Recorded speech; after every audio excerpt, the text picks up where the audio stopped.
Guten Tag. Heute möchte ich gerne über das Zwerchfell-Staccato sprechen. Das Zwerchfell-Staccato und seine Vorübungen. Ja, wenn wir uns vorstellen würden, wir möchten gerne eine Kerze auspusten, dann tun wir das, indem wir haben den Wunsch, wir haben den Willen und dann pusten wir recht stark die Kerze aus. So etwas können wir auch jetzt mit einem Hilfsmittel versuchen zu demonstrieren, ohne Kerze. Ich habe jetzt hier ein Blatt Papier und ich möchte dieses Blatt Papier ein bisschen beiseite oder ein bisschen anpusten. Ja, das war jetzt sehr, sehr langsam die Luft herausgegeben, aber ich kann auch ein bisschen schneller denken. Ach, ich möchte das mal ein bisschen plötzlicher machen, ein bisschen presto, prestissimo.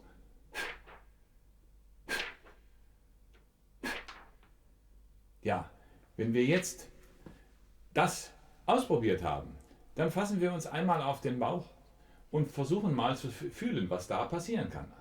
Aus, einatmen, vorbereiten.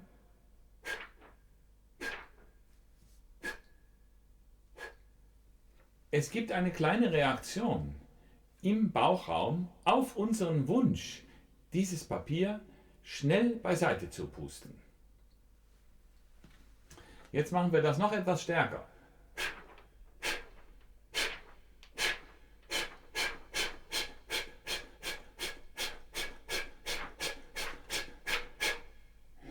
Ausatmen. Ja, das ist natürlich jetzt sehr, sehr stark und übertrieben. So etwas brauchen wir in dieser Stärke vielleicht nicht immer bei der Oboe, aber zuweilen eben doch bei neuer Musik oder bei sehr, sehr kräftigen, kurzen Tönen. Ich hoffe, man konnte sehen, dass wie der Impuls, der Wunsch und dann der Luftimpuls, der hier oben ausgegeben wird, zum Beseitigen oder zum Pusten des Blatt Papiers, wie der sich nach unten in den Bauchraum fortsetzt. Nicht? Jetzt schauen wir mal mit der Oboe.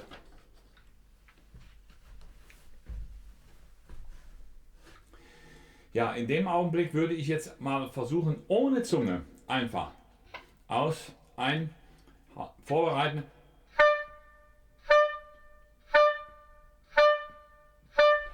Ja, ich hoffe, man konnte sehen. Ich wollte den Ton sehr, sehr kurz ohne Zunge anspielen, wie sich dieser Impuls in den Bauchraum fortsetzt.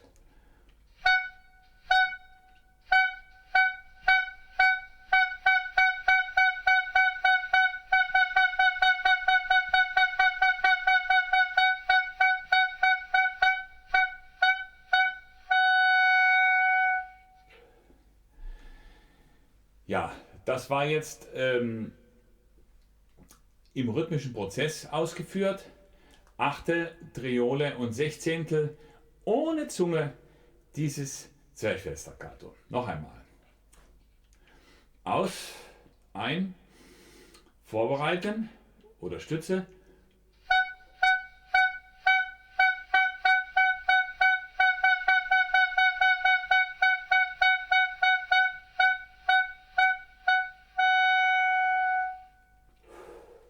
Ja, das war nochmal demonstriert, ohne Zunge.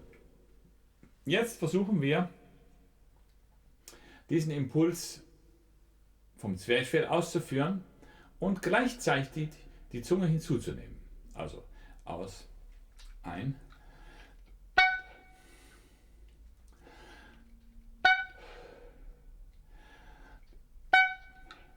Vielleicht konnte man sehen, die Zunge war jetzt zur gleichen Zeit wie die Luft, das Rohr fängt an zu schwingen und die Zunge war von unten zur gleichen Zeit angesetzt und gibt dem Ton eine gewisse Artikulation. Ohne Zunge. Der Klang fängt ein bisschen weicher an, er kann nicht ganz so präzise. Jetzt war mit Zunge und Zwerchfell und der Klang und der Tonbeginn ist sehr präzise. Nun können wir das auch etwas schneller machen.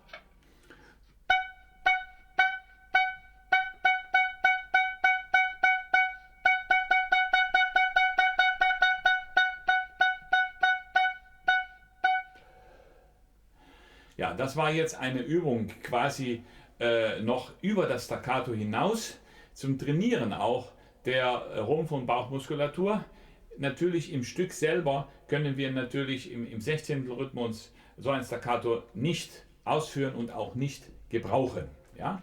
Das ist eine Vorübung für etwas Späteres. Wir machen es noch einmal.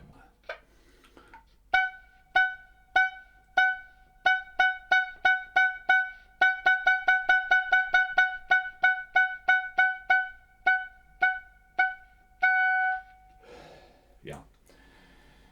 Nun möchte ich noch auf etwas hinzukommen. Bei diesem schnellen Luftstrom muss natürlich der Ansatz und die Ringmuskulatur, die muss natürlich gut ausgebildet sein, denn der Ansatz sollte sich nicht zu viel ändern, nicht? Also er sollte, wenn ich ihn gebildet habe, sollte einigermaßen gleich bleiben. Es sollte keine Luft in die Wangen, keine Luft hier unter die Lippe oder Oberlippe, sondern es sollte eigentlich so bleiben. Machen wir das nochmal. Nicht? Ich hoffe, man konnte sehen, es bleibt einigermaßen ruhig. Es gibt aber etwas Besonderes jetzt zu beachten. Wenn wir das Wort ta sprechen, ta, ta, ta, ta, ta, ta, und wir fühlen ein bisschen unsere Wange, ta, ta, dann bewegt sich hier das Kiefergelenk. Ta, ta, nicht? Und ganz minimal bewegt sich auch das Kiefergelenk und sollte sich auch bewegen, wenn wir so ein heftiges Staccato machen.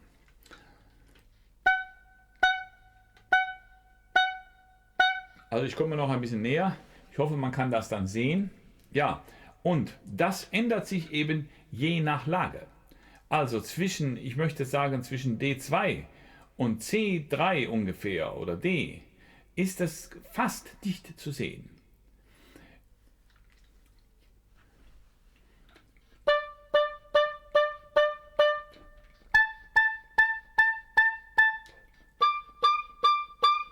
Aber wenn wir in die tiefe Lage gehen,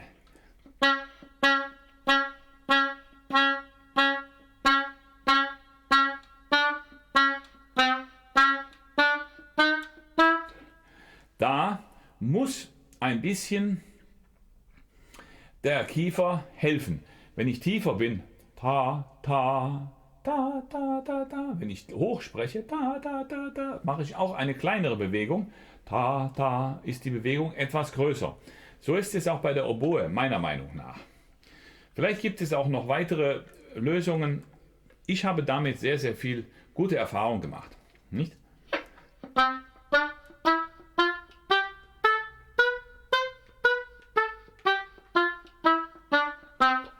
Nicht? So, dann oben bei dem A natürlich so viel zu bewegen. Das wäre natürlich fatal. Dadurch kriegt der Ton viel zu viel Raum und wird tief und instabil und die Intonation verschwindet auch eigentlich komplett. Das heißt, wir müssen das ausprobieren. Jeder individuell mit seinen Möglichkeiten, mit seiner physiologischen Gegebenheit, wie viel Beweglichkeit und wie viel Raum er geben muss, damit der Ton gut anspricht einerseits und die Intonation nicht verloren geht, vor allen Dingen in der Höhe.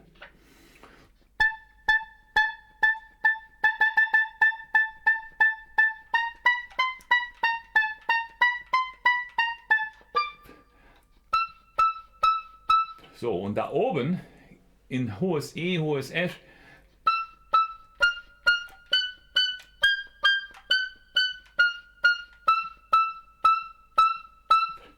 da könnte es eigentlich auch sein, dass man mehr Raum wieder braucht. Das muss man auch ausprobieren, was auch an Tonvolumen und Klang auch verlangt wird. Vorsichtig muss man meiner Ansicht nach sein zwischen eben E, F und C3, dass der Kiefer nicht zu viel sich bewegt. Aber der Kiefer ist eben nötig, sich zu bewegen, wenn er nämlich fest bleibt.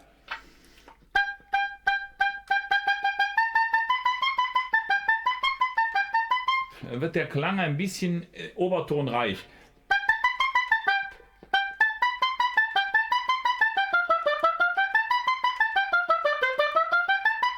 Nicht? Dadurch kriegt der Ton ein bisschen Volumen und bleibt auch schön angenehm in der Färbung.